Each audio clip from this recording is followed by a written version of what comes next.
So we're gonna work with some different overhead positions. Now this could be with or without weight. So right now I'm in the Z-sit, and we're gonna go through a couple different flows here.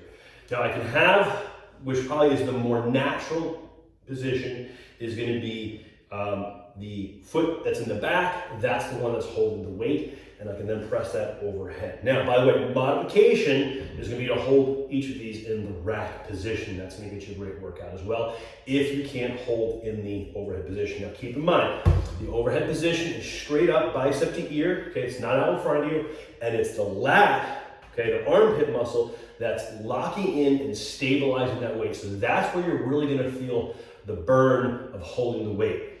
Now, I can also go to the opposite side, which is gonna feel potentially a little more awkward, or maybe you like it better, depending on which side you're doing, okay? Again, we're not holding it or pressing it with the shoulder. We are locking the arm up and then settling it in with the lat, okay? And then we can also just do a straight overhead variation, like so, okay? So kind of double lat. It's actually a bit more challenging because even though you're holding it with two hands, it's a tighter position to be in, so you might find that to be the most challenging. Now what we can do is we can go through a flow and we can set times where we're gonna go, we might alternate, we might go, right, left, together, right, left, together, or we might go for a period of time one way, a period of time another way, and a period of time a third way, okay, depending on how it's programmed in. So let me show you just more right now the different flows that we're going to use this with. Okay, so for the sake of the video, I'm going to do holding it on the right side. Okay, remember it can be right side, left side, or together, or if I'm going overhead, right side, left side, together. Okay, so I'm going to go from a Z-sit. Let me back up a little bit on the pad. Z-sit, up,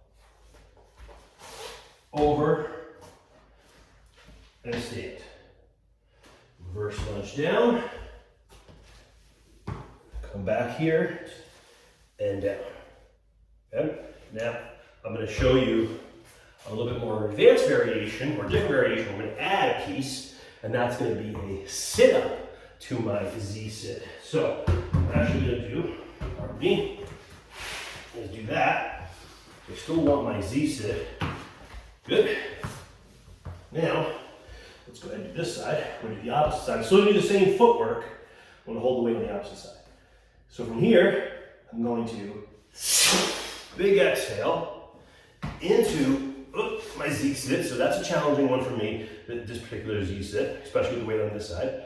And then Z-sit up, still going in this direction, and down. Come out of the Z-sit, you gotta be careful with the mat there, you might grab it, and then control down.